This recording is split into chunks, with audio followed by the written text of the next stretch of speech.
네, 2020년 2월 26일 수요일 경향신문 일면 기사입니다. 네, 첫 번째 기사입니다. 대구 찾은 문 대통령, 특별 재난지역 선포, 충분치 않다.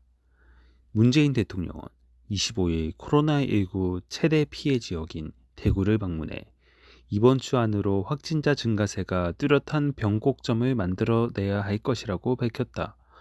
문 대통령은 이날 대구시청 상황실에서 열린 특별대책회의에서 정부는 범국가적 역량을 모아 대구 경북과 함께 바이러스와의 싸움에서 반드시 승리하겠다. 문제는 시간과 속도라며 이같이 말했다. 문 대통령은 대구 경북의 사회경제적 피해를 덜어드리기 위해 특단의 지원 방안을 강구하고 있다며 특별 교부세와 예비비를 포함한 긴급 예산을 신속하게 집행해 나가겠다고 했다. 이어 상황이 매우 엄중하기 때문에 특별 재난지역 선포만으로는 충분하지 않을 것이라며 충분한 재정 지원을 위해 국회 동의를 얻어 추경 예산 편성에 적극 반영하겠다고 했다. 문 대통령은 코로나19 전담 의료기관인 대구 의료원을 방문해 대구 지역의 병상이나 병실 확보 현황은 어떤지 어떤 점들이 좀 더 개선되거나 보완될 필요가 있는지 말씀해 달라고 했다. 이에 유한식 대구 의료원장은 의료 인력이 필요하고 시설 장비가 필요하고 물자가 필요하다며 지금 이 상태로 가면 언제 동이 날지 모른다. 얼마가 필요하냐고 묻지 마시고 무조건 주시면 아껴 쓰겠다고 했다. 문 대통령은 지역 소상공인들과의 간담회에선 전 국민이 대구 시민과 함께하고 있다고 생각하면서 힘내시길 바란다고 했다. 중앙재난안전대책본부장인 정세균 국무총리는 이날부터 대구에 상주하며 현장 상황을 챙기기 시작했다. 당 정청은 신속한 추경 편성, 대구 경북 지역 취약계층 및 의료진에 대한 마스크 무상 공급, 다중집회 엄정 대응 등을 추진키로 했다. 네, 두 번째 기사입니다. 사설 한미 연합훈련 축소, 한반도 경색 푸는 단초 대기를. 마크 에스퍼 미국 국방장관이 25일 워싱턴에서 정경두 국방장관과 회담한 후 기자회견에서 한미 양국의 합참 의장이 신종 코로나에 관한 우려로 한미 연합훈련을 축소하는 방안을 검토하고 있다고 말했다. 연합훈련에 관한 사항은 양국 합참 의장끼리 협의해 국방장관에게 보고해 결정하는데 이르면 주 내에 결론이 날 수 있다고 한다. 한미가 방위비 분담금을 넣고 이견을 보이면서도 연합훈련 실시 방향에 대해서는 의견을 모은 것이다. 양국의 결정을 환영한다. 이번 연합훈련 축소는 코로나19 확산에 따른 불가피한 조치다. 한국군은 확진자가 18명에 이른 데다 2차 감염 가능성이 있어 야외 훈련을 전면 중지한 상태다. 주한미군도 대구에 거주하는 군 가족 1명이 확진자로 판명돼 대응 단계를 높였다.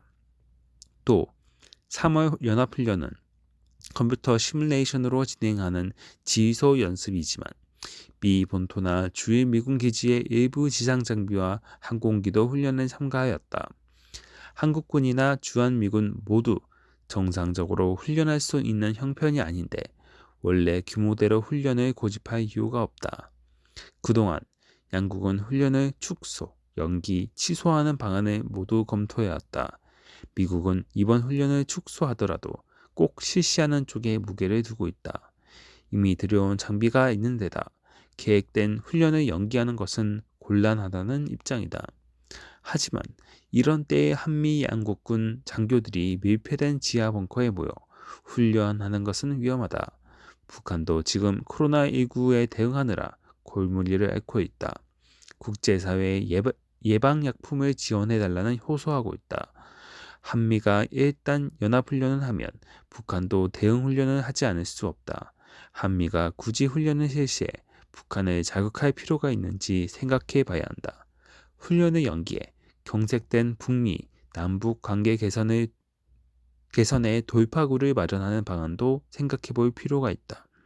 연합훈련을 축소하거나 연기한다고 당장 북미 관계가 개선되지는 않을 것이다.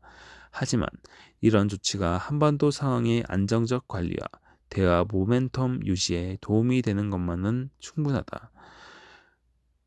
북미 회담 답보에 불만을 품고 있는 북한이 연합훈련을 빌미 삼아 군사적 행동에 나설 수도 있는 상황이다.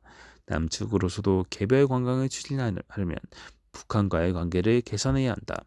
한미 연합훈련의 축소를 넘어 연기함으로써 그 단초를 마련하기를 기대한다. 네, 오늘 마지막 기사입니다. 사설 한국인 입국 제한국 증가, 국민 피해 최소화해야. 해외 각국이 코로나19 확진자 급증을 이유로 한국발 입국 제한에 속속 나서는 안타까운 상황이 이어지고 있다.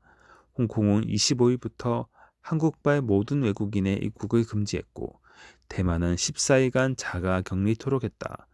미국 질병통제예방센터는 24일 한국에 대한 여행 경보를 최고 등급으로 올렸다.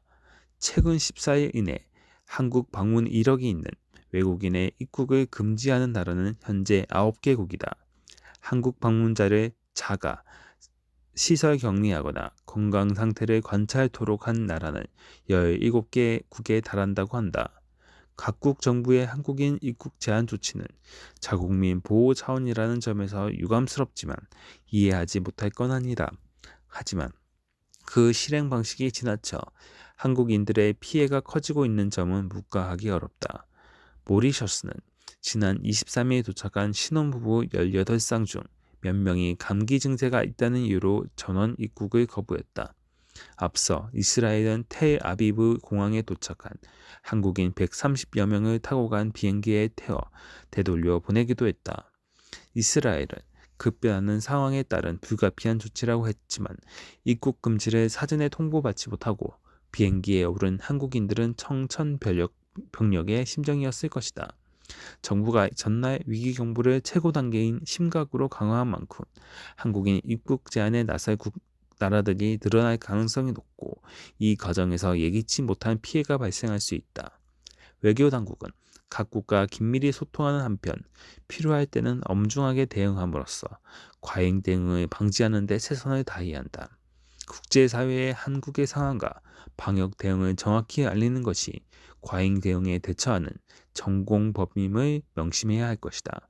외교부가 이날 주한 외교단을 대상으로 방역 노력 설명회를 연 것은 늦었지만 바람직하다. 걱정인 것은 한국인 입국 제한 조치가 해당 국가에 거주하는 교민에 대한 배척으로 확산되지 않을까 하는 점이다. 코로나19 확산 초기 유럽에서 아시아인들에 대한 배척 풍조가 일었고 이스라엘에서 한국인 격리 수용 반대 시위가 벌어졌다고 하니 기우만이 아니다. 강경화 외교부 장관도 유엔 인권이사회 고위급 회의에서 코로나19 발생 국가 출신자에 대한 혐오 및 증오 사건을 우려하고 있다고 했다.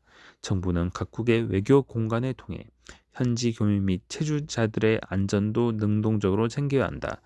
외교 당국의 어깨가 무거운 시기다.